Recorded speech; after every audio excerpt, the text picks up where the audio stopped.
Is your dashboard showing the master warning light? Don't panic. In this video, we'll guide you step by step on how to diagnose, fix, and reset the master warning light on your vehicle, the right way. Step 1. Check the message center or instrument display. Most modern cars will show a message explaining what triggered the warning.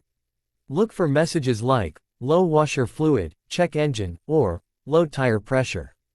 These often give you the clue you need. Step 2. Use an OBD2 scanner. If no obvious message is shown, connect a diagnostic scanner to your vehicle's OBD port. This will help identify any stored trouble codes related to the master warning light. Step 3. Address the cause. Based on the message or trouble code, fix the underlying issue.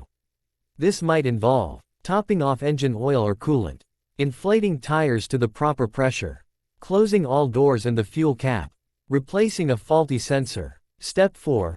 After fixing the issue, the light may reset automatically after a short drive. If not, you can clear it manually using your OBD2 scanner's erase codes function. Just follow the on-screen instructions.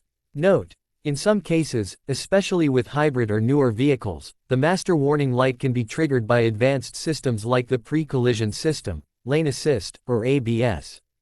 These may require advanced diagnostics or dealer tools to reset. Always consult your owner's manual for vehicle-specific warnings and meanings. If the light remains after all checks and resets, or is accompanied by serious performance issues, it's best to consult a qualified mechanic. Thanks for watching. If this guide helped you fix the master warning light, give it a thumbs up, share it with others, and don't forget to subscribe for more tutorials on fixing warning lights and car diagnostics.